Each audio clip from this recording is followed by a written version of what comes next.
Salve, salve Legião X, professor Gabriel Mendes, professor de História, dando continuidade ao nosso curso de efemérides. Vamos agora à nossa próxima efeméride, falar dos 75 anos da Conferência de Bretton Woods. Isso mesmo, falaremos sobre uma conferência importante para explicar, sobretudo, aspectos econômicos da geopolítica contemporânea, ali no finalzinho da Segunda Guerra Mundial, beleza? Vamos começar então analisando o que foi a Conferência de Bretton Woods. Foi uma conferência que aconteceu ali no período pós-Segunda Guerra Mundial para estabelecer o fim das políticas de protecionismo econômico.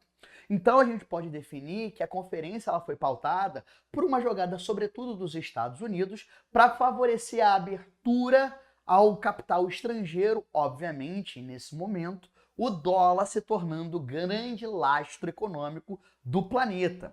Então a gente pode dizer que a Conferência do Bretton Woods tinha como um dos seus objetivos acabar ou diminuir, a ideia do welfare state, lá dos ideais do New Deal, da interferência do Estado na economia, do protecionismo. Dessa maneira, o que a gente observa é que os princípios estabelecidos na Conferência de Bretton Woods vão ser sentidos em toda a segunda metade do século XX até os dias atuais. Essa conferência aconteceu na cidade de Bretton Woods, lá em New Hampshire, nos Estados Unidos, e foi um encontro que durou cerca de 3 semanas e que contou com grandes economistas do mundo. A gente tem a participação do John Maynard Keynes, do Harry Dexter White, funcionário do alto escalão do Tesouro dos Estados Unidos. Isso já demonstra qual era o norte, qual era a diretriz dessa conferência, que obviamente é marcada pelo protagonismo dos interesses norte-americanos. É uma série de medidas que os Estados Unidos adotam após o final da Segunda Guerra Mundial para assegurar, sobretudo, o protagonismo, a hegemonia sobre o sistema capitalista ocidental.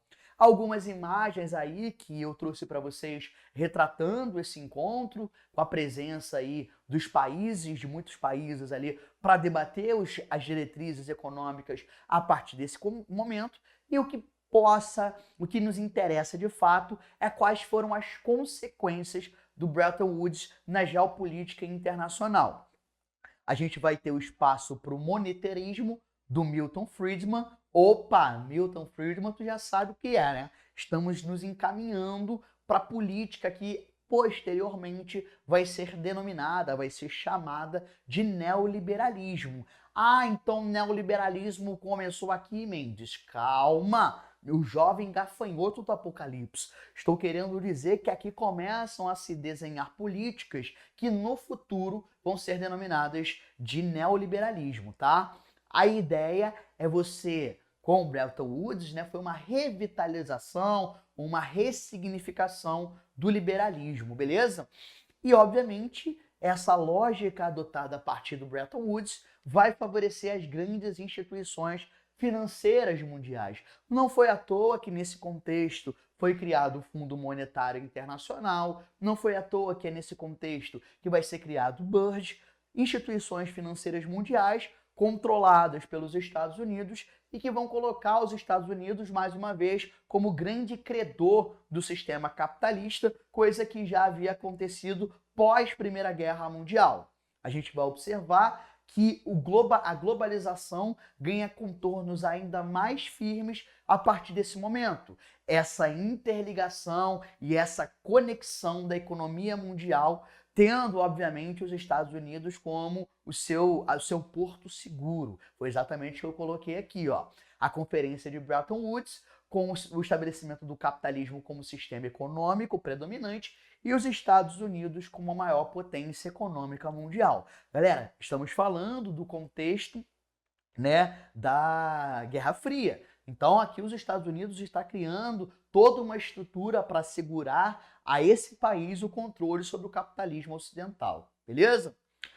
O encontro tinha como objetivo estabelecer a paz entre as nações depois de meio século de disputas, sendo as guerras mundiais e a Grande Depressão os eventos mais marcantes.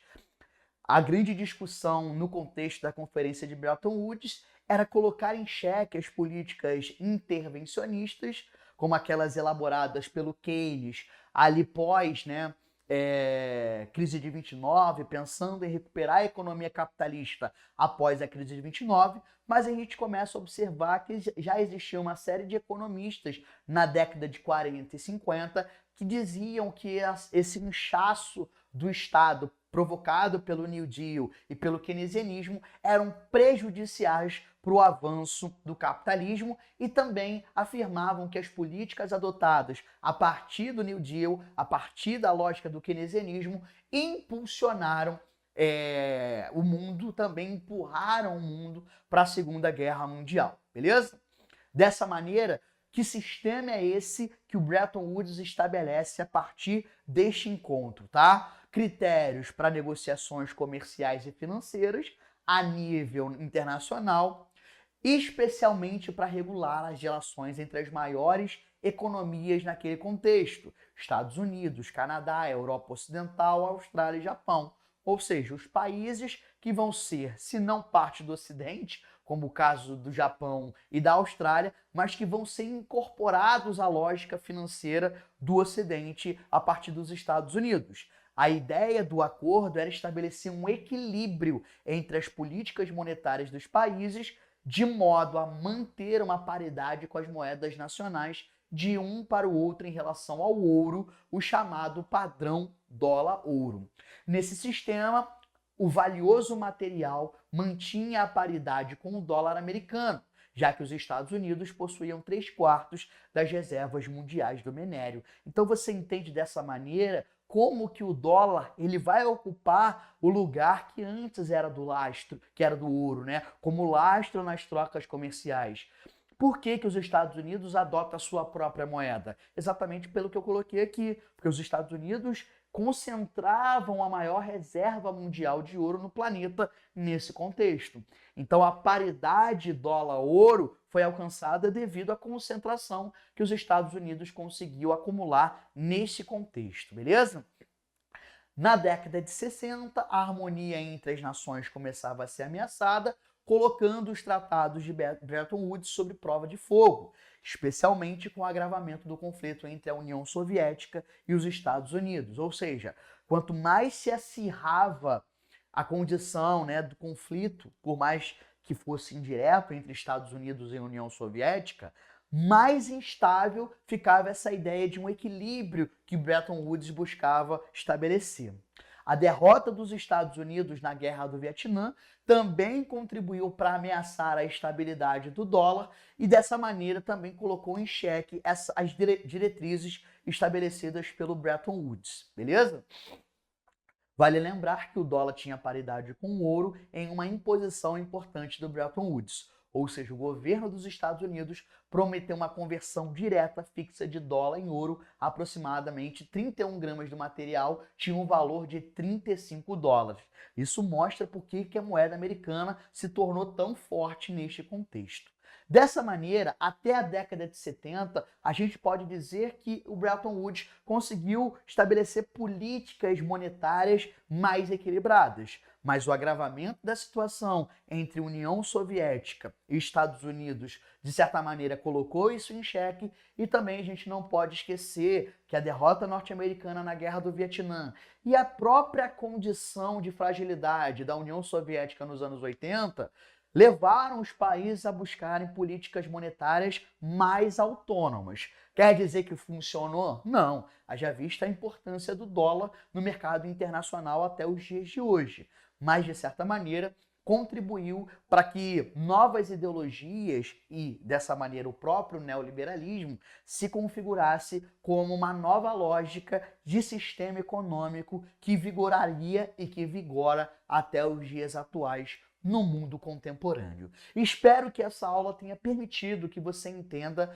qual foi o papel do Bretton Woods, sobretudo para você alinhar ao que você estudou na final da Segunda Guerra Mundial e o início da Guerra Fria na nossa plataforma, nas nossas aulas. Aulas bem curtas e diretas para você não esquecer o que é importante lembrar. Um forte abraço e até a próxima aula. Até mais!